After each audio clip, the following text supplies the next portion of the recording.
Welcome to Washington Today on C-SPAN Radio for Thursday, December 8th, 2022. President Joe Biden says that Brittney Griner is safe and on her way home, announcing a prisoner swap with Russia for Victor Bout, a convicted former weapons dealer. The president also saying we've not forgotten about Paul Whalen, who is also in a Russian prison, and that we'll keep negotiating in good faith for Paul's release. Just ahead, the announcement by the president and reaction from Brittney Griner's wife, Sherelle, and members of Congress. A bill to protect same-sex marriages nationwide passes the House. It already passed the Senate, and the president says he'll sign it into law. U.S. House also passing the annual Defense Authorization bill. It repeals the military's COVID-19 vaccine mandate. The House today using a fast-track procedure to get around the Congressional Black Caucus objections that a voting rights bill was not attached to the defense bill. Federal government spending negotiations still in a bit of deadlock, just over a week before current spending authorization expires. We'll get the latest from Politico reporter Caitlin Emma. President announcing $36 billion to prevent union pension benefit cuts. And House Republicans introduce a border security proposal they plan to bring up in the new Congress in January, when they'll be in the majority. This from Reuters. U.S. basketball star Brittney Griner has been released in a prisoner swap with Russia in exchange for Victor Bout, a former arms dealer, and was heading back to the United States, ending what President Joe Biden on Thursday called months of hell for her and her wife. The swap was arranged after talks spanning months during a time of high tensions between the two countries in the wake of Russia's February invasion of Ukraine. The exchange took place in United Arab Emirates at Abu Dhabi Airport, where the two walked past each other on a tarmac, a U.S. administration official said. That reporting from Reuters. President Biden making the announcement early morning at the White House. Well, good morning, folks, and it is a good morning. Moments ago, standing together with her wife Sherelle in the Oval Office, I spoke with Brittney Griner. She's safe. She's on a plane. She's on her way home after months of being unjustly detained in Russia, held under intolerable circumstances. Brittney will soon be back in the arms of her loved ones, and she should have been there all along. This is a day we've worked toward for a long time. We never stopped pushing for her release. It took painstaking and intense negotiations, and I want to thank all the hard-working public servants across my administration who worked tirelessly to secure her release. I also want to thank the UAE for helping us facilitate Brittney's return, because that's where she landed. These past few months have been hell for Brittney and for Charlie and her entire family and all her teammates back home. People all across the country have learned about Brittney's story, advocated for her release, stood with her throughout this terrible ordeal. And I know that support meant a lot to her family. I'm glad to be able to say that Brittney's in good spirits. She's relieved to finally be heading home. And the fact remains that she's lost months of her life, experienced the needless trauma, and she deserves space, privacy, and time with her loved ones to recover and heal from her time being wrongfully detained. Brittney is an incomparable athlete, a two-time Olympic gold medalist for Team USA. She endured mistreatment and a show trial in Russia with characteristic grit and incredible dignity. She represents the best about America, just across the board, everything about her. She wrote to me back in July. She didn't ask for special treatment, even though we've been working on a release from the day one. She requested a simple quote, "Please don't forget about me and the other American detainees. Please do all you can to bring us home." We never forgot about Brittney. We've not forgotten about Paul Whalen, who's been unjustly detained in Russia for years. This was not a choice of which American to bring home. We brought home Trevor Reed when we had a chance early this year. Sadly, for totally illegitimate reasons, Russia is treating Paul's case differently than Brittney's. And while we have not yet succeeded in securing Paul's release, we are not giving up. We will never give up. We remain in close touch with Paul's family, the Whalen family, and my thoughts and prayers are with them today. They have to have such mixed emotions today. And we'll keep negotiating in good faith for Paul's release. I guarantee that. I say that to the family. I guarantee you. And I urge Russia to do the same to ensure that Paul's health and humane treatment maintained until we are able to bring him home. I don't want any American to sit wrongfully detained and one extra day if we can bring that person home. President Biden early morning at the White House. Joining him, Sherelle Griner, wife of Brittney Griner. So over the last 9 months, you all have been so privy to one of the darkest moments of my life. And so today I'm just standing here overwhelmed with emotions, but the most important emotion that I have right now is just sincere gratitude for President Biden and his entire administration.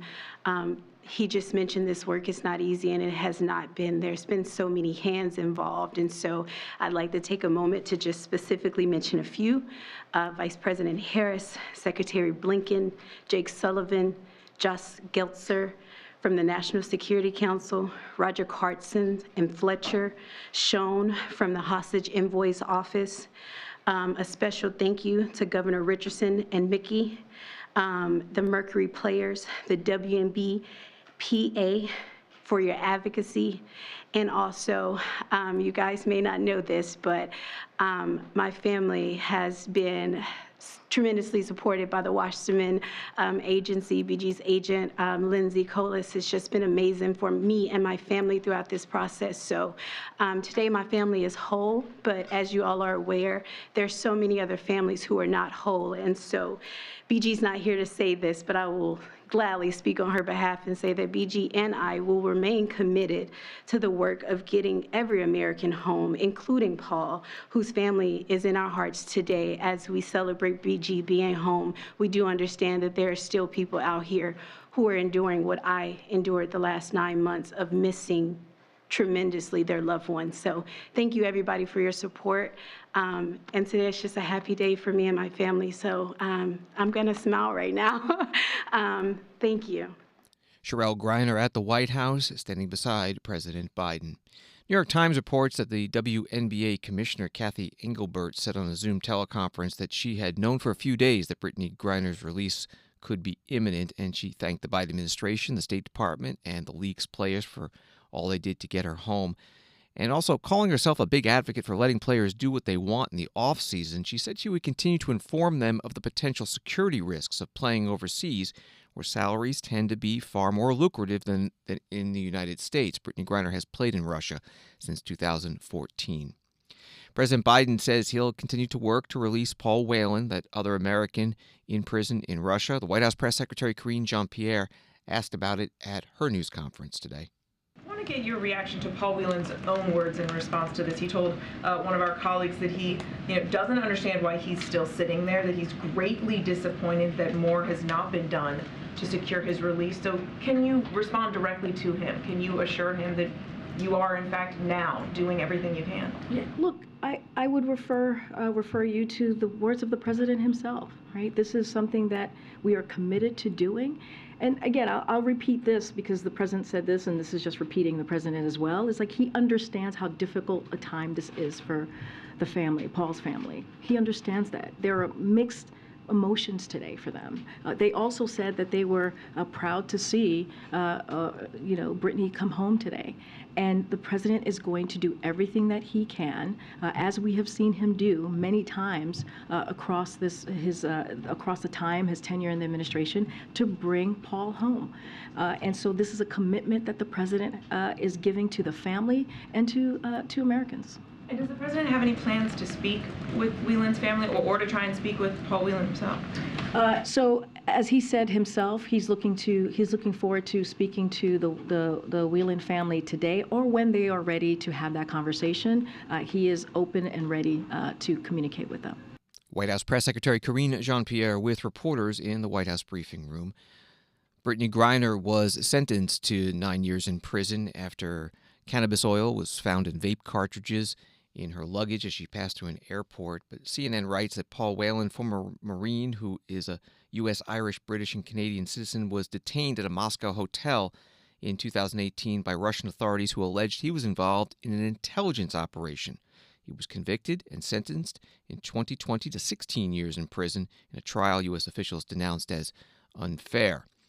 Victor Bout, who The U.S. is freeing a former Soviet Army officer arrested in Thailand in 2008, extradited to the U.S. in 2010, convicted in 2011 on charges of conspiring to sell tens of millions of dollars in weapons that U.S. officials say were to be used against Americans, and he was sentenced to 25 years in prison. Senator James Lankford, Republican from Oklahoma, speaking about all this morning, the swap of Brittney Griner for Victor Bout, and also the continuing detention of Paul Whalen in a video tweet. So it is always a good day when we have an American that has been unjustly imprisoned overseas to be able to be released. So it's a good day for Brittney Griner to be able to get out. Here's the problem. Several months ago, the rumor was out that Biden may negotiate Brittney Griner's release and use a known global international terrorist whose nickname is the Merchant of Death, who's an arms dealer who's led to the murder of countless people all over the world. There was the rumor that he may trade in that, and all of us said there's no way anyone would be foolish enough to be able to make a trade in to turn over someone that literally our law enforcement spent years and years investigating, trailing, and then to finally be able to pick up and to be able to do that swap. But he did. He also left Paul Whalen, who is a retired Marine that's unjustly imprisoned in Russia. He left him rotting in jail in this process. So I'm grateful that Brittney Griner is out. That's always a good day for her and for her family, but I can't believe that he actually negotiated away the Merchant of Death as the swap for her and left a Marine in prison there. Senator James Lankford, Republican from Oklahoma, posting that video. The House Republican leader Kevin McCarthy of California, who's running for House Speaker in the next Congress, saying of Victor Bout's release, "This is a gift to Russian President Vladimir Putin and it endangers American lives." And Congressman McCarthy adding, "Leaving Paul Whalen behind for this is unconscionable." House Speaker Nancy Pelosi, Democrat from California, at her weekly news conference, asked about all this.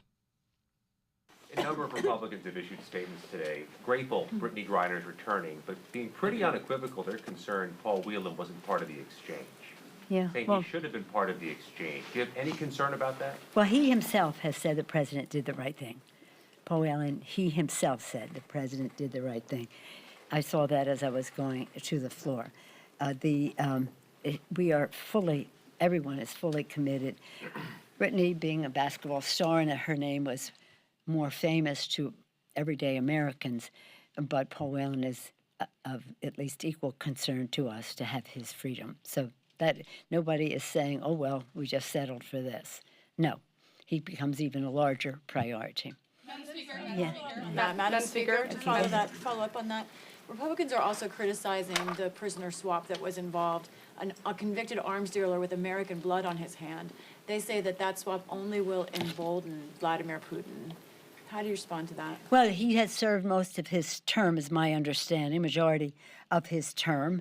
I agree with their characterization of who he is as a bad guy. But the fact is, we wanted Brittney Griner freed, and that's the leverage that we had to do just that. House Speaker Nancy Pelosi at her weekly news conference. Associated Press writing, Brittney Griner is a two-time Olympic gold medalist, Baylor University All-American, and Phoenix Mercury pro basketball star, whose arrest in February made her the most high-profile American jailed abroad, and her status as an openly gay black woman locked up in a country where authorities have been hostile to the LGBTQ community, injected racial, gender, and social dynamics into her legal saga and brought unprecedented attention to the population of wrongful detainees. That from Associated Press. You're listening to Washington Today. House Speaker Nancy Pelosi was in the Speaker's chair today presiding over the House when the House passed the final version of a bill to protect same-sex marriages nationwide.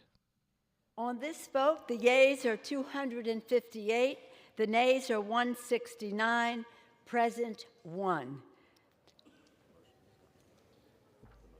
The motion is adopted.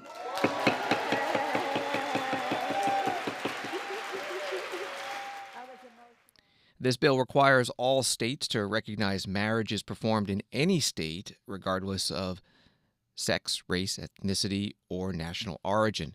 A Supreme Court decision in 2015 legalized same-sex marriages nationwide, but supporters of this bill say the Supreme Court's decision this year to overturn constitutionally recognized abortion rights could open the door to the court reversing itself on same-sex marriage in the future. The House passing it today. The Senate already passed it, so it's heading to President Biden to be signed into law. Some of the floor debate. Congressman David Cicilline is a Democrat from Rhode Island. Mr. Speaker, today we will vote for equality and against discrimination by finally overturning the exclusionary, homophobic Defense of Marriage Act and guaranteeing crucial protections for same-sex and interracial marriages. By passing the Respect for Marriage Act, we will ensure that all Americans continue to be afforded the same rights by the government, no matter what the Supreme Court may decide in the future. As we take this vote, we can take pride in the progress that we've made, but also must acknowledge the work that lies ahead. The idea of marriage equality used to be a far-fetched idea. Now it's the law of the land and supported by the vast majority of Americans. Marriage bans used to be a partisan tool. Now the Respect for Marriage Act has received strong bipartisan votes in both chambers. Protecting marriage equality is now a bipartisan idea that I hope all my colleagues will embrace. I urge all those here today who previously voted against this bill to reconsider, be part of history, and join us in voting for its passage today. Today's vote is a monumental win in the fight for LGBTQ plus equality.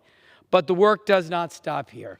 We remain the only minority group in America where a majority of states it is still legal to discriminate against us in several key areas of life. We must continue to work for full equality for the LGBTQ plus community, including by enacting additional protections at the state level and finally passing the Equality Act to ensure explicit federal protections against anti-LGBTQ plus discrimination. Congressman David Cicilline, Democrat from Rhode Island, on the House floor. The LGBTQ plus Congressional Equality Caucus says that he is one of 9 openly LGBTQ plus members in the House in this Congress. They all serve as co-chairs. The House had passed an earlier version of this bill earlier this year, then sent it to the Senate. The Senate passed it with an amendment that included some protections for religious beliefs. Today, Congresswoman Vicki Hartzler, a Republican from Missouri, said those protections are not enough. Let's be clear. Obergefell is not in danger, but people and institutions of faith are. This bill only serves to further demonize biblical values by establishing a private right of action against organizations who believe in natural marriage, opening the floodgates for predatory lawsuits against people of faith. The bill's only purpose is to hand the federal government a legal bludgeoning tool to drive people of faith out of the public square and to silence anyone who dissents. Sadly, the Senate rejected 3 amendments that would have eliminated the private right of action and prevented the government from infringing on the freedom of religion. Instead, a flimsy amendment that includes vague language unlikely to protect anyone was included. Unfortunately, and likely intentionally, this hollow amendment provides no tangible protections for religious schools, no protections for faith-based adoption and foster care agencies, no protections for Christian businesses who contract with the government, and no protections for civil servants that justly believe marriage is just between a man and a woman. The bill's implications: submit to our ideology or be silenced. This is yet another step toward the Democrats' goal of dismantling the traditional family, silencing voices of faith, and permanently undoing our country's God-woven foundation. This is the Democrats' priority. Well, Mr. Speaker, I'll tell you my priority. Protect religious liberty, protect people of faith, and protect Americans who believe in the true meaning of marriage. I hope and pray that my colleagues will find the courage to join me in opposing this misguided and this dangerous bill. And I yield back. Congresswoman Vicki Hartzler, Republican from Missouri, on the House floor. The House went on to pass this bill. The vote was 258 to 169. 39 Republicans voting yes, along with the Democrats. No Democrats voting no. 1 member voted present, Burgess Owens, Republican from Utah. Senate had passed it earlier this year with 12 Republicans joining Democrats in voting yes. So now it heads to President Biden, who will be signing it into law. The House today also passing the $857 billion Defense Policy and Programs Bill for fiscal year 2023. It's called the NDAA, or National Defense Authorization Act. $817 billion would go to the Defense Department, $30 billion for nuclear activities at the Department of Energy. The bill includes a pay raise of 4.6% for service members and civilian workforce at the Pentagon. Also new weapons programs and equipment upgrades and other new programs and personnel policies. Congressman Adam Smith, Democrat from Washington State, chairs the Armed Services Committee, and he opened up today's floor debate. I rise to urge members to support this piece of legislation. I want to thank everyone who worked on this process.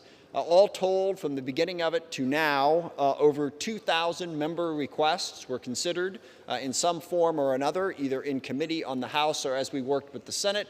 And with that open, collaborative, and bipartisan process, we have produced, I think, an excellent product. First and foremost, we support the men and women who serve in the United States military in this bill. Most specifically, we serve the people who are, economically struggling the most by a 4.6 pay raise, increase in the basic housing allowance, increase in the basic needs allowance, making sure that the price of items at the commissary do not go up so much as to price people out of it. We support the men and women who serve in the military in this bill, and that is the number one most important role that we have.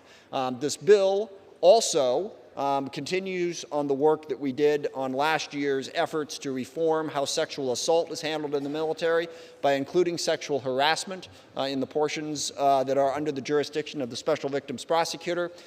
There are a laundry list of things we do to really improve the quality of life for service members and to exercise our oversight. This bill also contains a number of other oversight bills, the Intelligence Oversight Bill, the Foreign Affairs Oversight Bill, the Coast Guard Authorization Bill, authorization was the word I was looking for, as well as the Water Resources Development Act. All told, this bill is Congress exercising its authority to authorize and do oversight of the executive branch on behalf of the American people. And I think that is enormously important. Congressman Adam Smith, Democrat from Washington State, is chair of the Armed Services Committee on the House floor today during the debate on the NDAA. The committee's ranking member is Mike Rogers from Alabama. He also supported the bill. I rise in strong support of H.R. 776, James Inhofe National Defense Act, providing the authorities and resources our warfighters need to defend our nation and defeat our adversaries is the greatest responsibility that we have in this Congress. We fulfill that responsibility with this NDAA. We put our service members first, providing a 4.6% pay raise and expanding benefits for military spouses and families. To counteract the effects of record inflation on our military families, this bill increases housing allowances and lowers prices at commissaries, which offset the skyrocketing costs for rent and food. And it expands eligibility for low-income military families to receive additional allowances to cover basic needs. This bill also ends the COVID-19 vaccine mandate. The mandate has been needlessly forcing out thousands of talented and experienced service members. I'm pleased we reached an agreement on this. This bill also focused on ensuring our warfighters are the best equipped and trained in the world. We increased funding for readiness, reversing cuts in military construction and housing projects, expanding training availabilities for service members, and improving the safety of the ships, aircraft, combat vehicles, and facilities where our warfighters serve. We also divest of over $6 billion in legacy systems that do little or nothing to deter China or other adversaries. We reinvest those savings in emerging technologies such as AI, quantum computing, hypersonic weapons, and autonomous systems. Congressman Mike Rogers is Armed Services Committee ranking Republican from Alabama, speaking on the House floor today. The House went on to pass this bill. The vote was 350 to 80. That was more than the two-thirds vote needed under the process that was being used. The process is known as suspension of the rules. It also allows no amendments and shortens the debate time. Voting no today on this defense bill, 45 Democrats and 35 Republicans.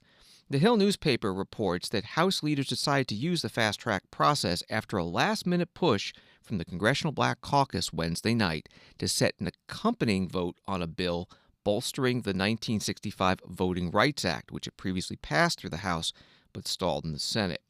The CBC chair, Congresswoman Joyce Beatty, Democrat from Ohio, with this statement. This week, the Congressional Black Caucus stood up to protect voting rights for all Americans. The CBC's work and negotiations forced the House Democratic leadership to move forward today with the National Defense Authorization Act without regular order because Senate Republicans will once again block voting rights.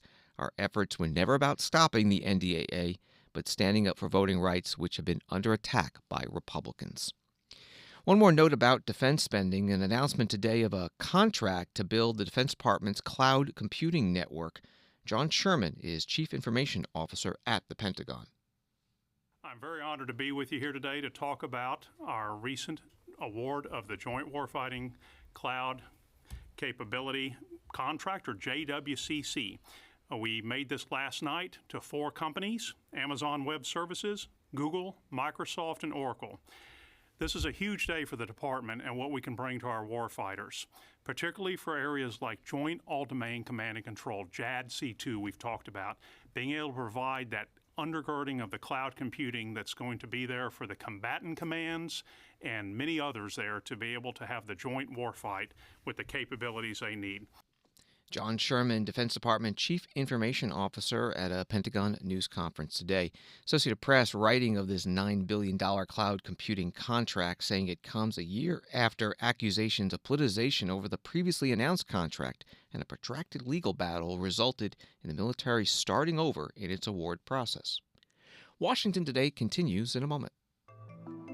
Live Friday on C-SPAN Radio at 11:45 a.m. Eastern. The White House holds a virtual town hall on the importance of getting an updated COVID-19 vaccination this holiday season, especially for older Americans. Among those taking part, Dr. Ashish Jha, White House COVID-19 Response Coordinator, Dr. Anthony Fauci, White House Chief Medical Advisor, and the CEO of AARP. That's live Friday, 11:45 a.m. Eastern on C-SPAN Radio. Listen on the C-SPAN Now mobile app or ask your smart speaker to play C-SPAN Radio.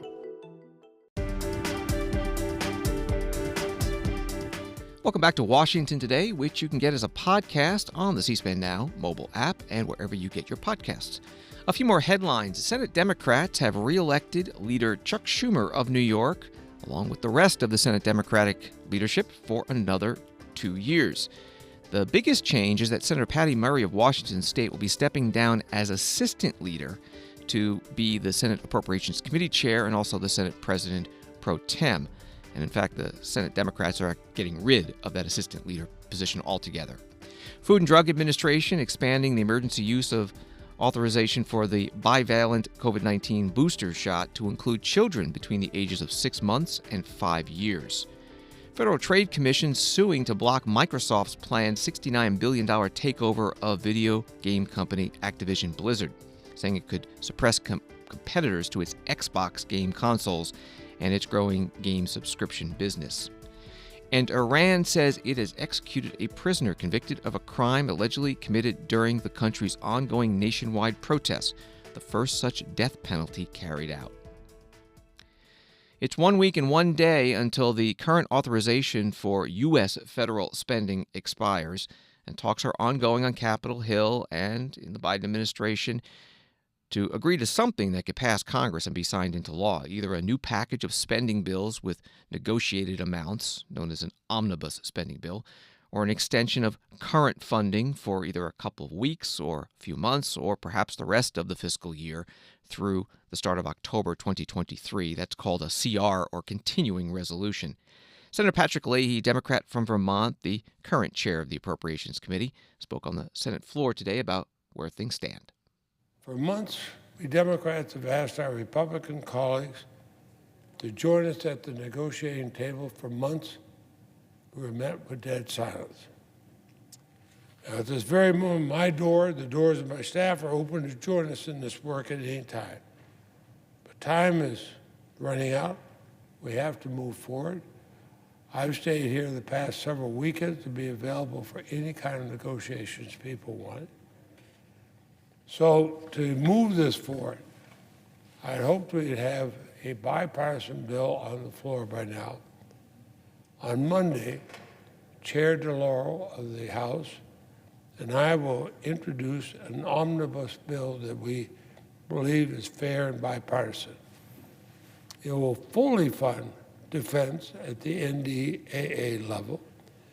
and it'll provide the needed increase to non-defense programs to both stave off inflation, but especially to help the American people. And to show our good faith, we eliminated the so-called poison pill riders that Republicans have objected to, and we firmly believe this bill can and should earn the votes of at least 10 Republican senators. So I think it's a reasonable path forward. Money runs out on December 16th. I think it would help if my Republican friends accept yes for an answer. There's plenty in here where both Republicans and Democrats can declare victory. But most importantly, the American people can declare victory. Each side will get a large part of what they want. But the most important part, American people will get what they need. We should call this an American bill. It's not a Republican or Democratic bill, it's a bill for America. Because if we don't do it, we're going to have a continuing resolution at last year's level with no adjustments for inflation and the real-life consequences that entail. Democratic Senator Patrick Leahy, chair of the Appropriations Committee, today on the Senate floor. Congressman Jason Smith is a Republican from Missouri, and he is now ranking member on the Budget Committee. In the next Congress, when Republicans are going to be in the majority, he is seeking the chairmanship of the Ways and Means Committee, which deals with taxes and trade. Congressman Smith on Fox Business Channel this morning talking about the economy and federal spending. Your thoughts on the inflation story and what you can do about it in terms of stopping some of the reckless spending. Well, I don't think inflation's done by any means. There's hundreds of billions of dollars that has been appropriated that has not actually been spent or that's been moved throughout the economy. That's having a huge impact. The best thing that we can do, Maria, is to stop this crazy spending. One big aspect is this huge omnibus spending bill that's trying to be proposed right now. The White House, the House and Senate Democrats are trying to increase spending by more than 9%. It's outrageous. The American people spoke in November.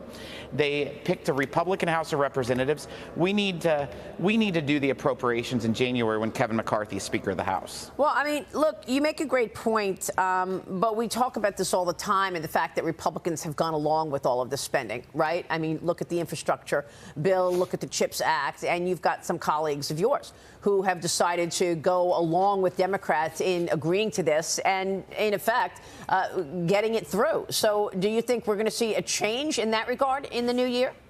Oh, we're going to see a big change, but is it going to be easy, Maria? It absolutely isn't. When you're looking at 222 Republicans in the House of Representatives, every vote's going to count. But let me just give you an example. If you do a continuing resolution just for funding to the end of the year at fiscal year 22 levels, that would save us $105 billion with a B dollars. So that would not be increasing spending of 9%.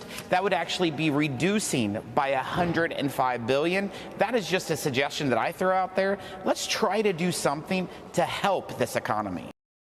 Congressman Jason Smith, Republican from Missouri, on the Fox Business Channel this morning. Politico's budget and appropriations reporter Caitlin Emma has been following the federal spending negotiations and joins us now by phone. Thank you so much. So both Republicans and Democrats say reaching a deal on an omnibus spending bill is better than a continuing resolution at the current spending levels, but they're not there yet. What are the sticking points? Right. Well, the biggest sticking point is sort of this overall funding level for non-defense programs. So think of basically, everything but the Pentagon. Democrats and Republicans are actually largely settled on a funding level for the Pentagon in fiscal 23. But, you have Democrats on one side insisting on a bigger, domestic spending increase to sort of match that defense spending increase, and Republicans arguing that, Democrats have largely satisfied a lot of those priorities in, recent party line legislation and in the last couple of years. Think of, the Inflation Reduction Act or the American Rescue Plan last year. So they're very, very stuck at the moment, and government funding runs out in about a week. So something has to happen next week to avoid a shutdown. That's probably going to be, a short-term continuing resolution that lets appropriators keep talking. But, at the moment, we're at a pretty serious stalemate. How much money are we talking about in the difference between the parties? The difference is a fraction, really, of what the overall government funding bill could be. Democrats and Republicans are about just $26 billion apart when it comes to a non-defense funding level. And, we're looking at a $1.7 trillion government funding package. So that is a very small amount of the overall total, but really, it's an ideological fight as well. The Democrats are insisting on the fact that, domestic spending increases cannot fall by the wayside, while Republicans are saying, you used basically the budget reconciliation tool over the last couple of years to get all of your spending priorities in order, and you already went on your spending spree, and we're not going to let it happen again. So that is the current fight that's really holding everything up. You mentioned that next week they may pass another 1-week extension. We've been reading today that the Appropriations Committee chairs in the House and Senate, though, are introducing an omnibus bill that they have written. What's the plan for that? Right. So Democrats are sort of moving ahead with a government funding plan of their own. They say that they're going to unveil this on Monday. They're insisting on the fact that they're writing it with the intention of getting 60 votes in the Senate. That's not going to happen. This plan does not have Republican support. So, it is a Democratic plan. They say they want to have a vote on it next week. At the moment, there aren't any firm plans to do that. Democrats are saying that their fallback plan is a 1-year CR, which is something that, nobody wants. There are currently no firm plans to vote on that either. But, really something has to give, because the government funding deadline of, December 16th has to be addressed. So the most likely scenario is that Congress will pass some sort of short-term CR next week. It will likely go until December 23rd, possibly later. Who really knows? Probably December 23rd, and that would buy more time, for negotiations on the government funding package. We're talking with Caitlin Emma with Politico. If a CR is passed, you said that the Democrats would prefer a 1-year CR. We've heard some Republicans say that they would prefer a CR that's just a couple of weeks and let the next Congress deal with it. What are the chances of that passing? Right. That would be an alternative, favorable to Republicans, since they are set to, assume a narrow majority in the House next year. So that would give them slightly more leverage in negotiations. But Democrats, really don't want that to happen. So we're kind of, the scenario that everybody can probably agree on is some sort of CR that, ends at December 23rd, or, has lawmakers coming back after Christmas, which is not exactly a scenario that everybody's excited about, but it's definitely a possibility. But you are going to have some Republicans, threatening this idea of CR that goes into early 2023, when they might have more leverage to, negotiate on appropriations. Caitlin Emma is budget and appropriations reporter with Politico. Her story's at Politico.com, and on Twitter, it's at Caitlin Z. Emma. Thank you so much. Thanks for having me. I appreciate it. On Wall Street today, the Dow up 183, NASDAQ up 123, S&P up 29. President Biden tweeting today, the Butch Lewis Act I signed into law shored up pensions for millions of union workers facing cuts to the benefits they earned. Today, our administration is announcing the single largest approval of funds from the act, $36 billion covering over 350,000 workers and retirees. The president spoke from the Eisenhower Executive Office building next to the White House. One of the big ways we did that was by including the Butch Lewis Act. That shored up the pension plans for millions of union workers and represents the most significant investment in pension security for union workers and retirees in the past 50 years. This summer, I went to Cleveland to announce how we'd get this going and get it done. over $80 billion to keep multi-employer pension plans for union workers and retirees solvent for decades to come. And today, my administration is announcing that $36 billion of that money was going to prevent the drastic cuts to workers' hard-earned pension benefits, cuts that have been scheduled to occur within the next few years. It's not going to happen. The cuts are not going to occur. President Biden in the Eisenhower Executive Office building, the White House estimates that the cuts that needed to occur to the Central States Pension Fund were as high as 60%. And most of the people benefiting are with the Teamsters Union, truck drivers, warehouse workers, construction workers, and others. An article at rollcall.com, House Republicans unveiled a sweeping border security proposal on Thursday they plan to advance once they hold a majority in the 118th Congress. At a news conference outside the Capitol, members of the Texas delegation previewed a 13-page legislative framework that aims to combat the historically high migration straining government resources at the U.S.-Mexico border. The proposal outlines several border security initiatives, including completing construction of the physical border barriers that the Biden administration paused. The plan would also require the Department of Homeland Security to detain or turn away migrants who arrive at the border, including through programs such as the Donald Trump-era Migrant Protection Protocols, which directed migrants to remain in Mexico while their immigration claims were processed. That reporting from Roll Call. C-SPAN covered this news conference. Jody Arrington, one of those Republican members from Texas. And as important as the policies and strategies in this Texas border plan is our pledge to do everything in our power to make them a reality. It's important to note that this framework is consistent and in support of House Republicans' commitment to America, to create a nation that is safe. What's happening at our southern border, this unprecedented humanitarian and security crisis, the record number of people, drugs, crime, and gangs pouring into our communities is a disgrace and completely unacceptable. And with this new Republican majority in the House, our Texas delegation is committed to using every tool and authority at our disposal to hold President Biden, Secretary Mayorkas, and this entire administration accountable for their dereliction of duty, to support our state leaders in their efforts to defend Texas in the face of this clear and imminent danger, and to put the policies in this framework into place that will protect our citizens and secure our sovereign border. This is our commitment to America. This is our plan for Texas, and this is our solemn pledge to our fellow Texans. Congressman Jody Arrington is a Republican from Texas at a news conference with other members of Congress on the U.S. Capitol grounds today. Members of the new Democrat coalition this week calling on Congress to pass legislation in the lame duck session that protects the so-called Dreamers, immigrants brought to the U.S. illegally as young children, by giving them a pathway to citizenship. President Biden renewing his call for passing a ban on assault weapons before the House turns over in January to become Republican. President Biden spoke Wednesday night at the annual vigil for victims of gun violence at St. Mark's Episcopal Church in Washington, saying, "We did it before, it worked, we can do it again."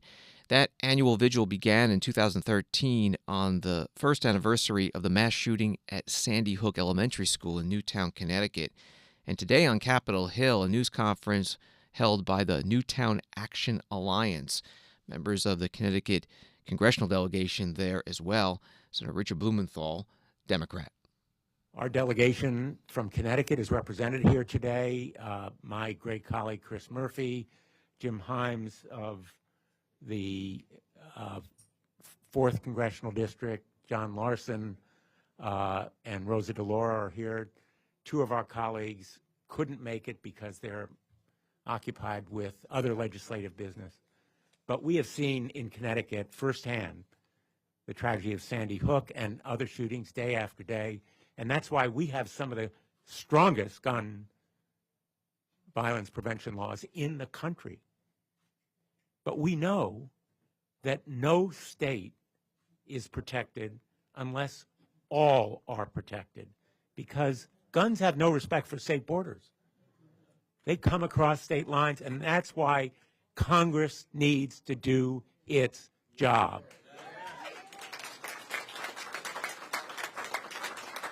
And you are here to tell us to do our job. And I'm grateful to every one of you. Everyone who is here in spirit, because you are making a difference. And I will just tell you, never doubt that you are making a difference. The reason why we were able to pass the Safer Communities Act, the bipartisan Safer Communities Act, is because of you. Your activism, your advocacy is what is driving gun violence prevention, and it is enabling us to break the grip of the NRA and the gun lobby and the gun industry on the Congress. And if Congress does its job, we can overcome those forces. You are enabling us to do it. And we are only beginning. We will take the next steps. Never doubt that you're making a difference. Never doubt we are not going away. We are not surrendering. We will do our job.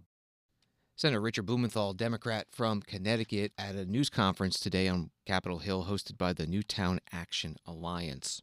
Fox News reports that a Republican senator who was one of the lead negotiators on a firearms and mental health bill that passed this year indicated there's no time left in December to pass more significant legislation on guns, a sign that this top Democratic priority may fall by the wayside. Senator John Cornyn, Republican of Texas, telling Fox News Digital, "I don't think that's on the table." Thanks for listening to Washington Today. Sign up for C-SPAN's evening newsletter word for word to get the stories Washington is talking about sent to your inbox every day. You can subscribe at c-span.org/connect. Have a good night.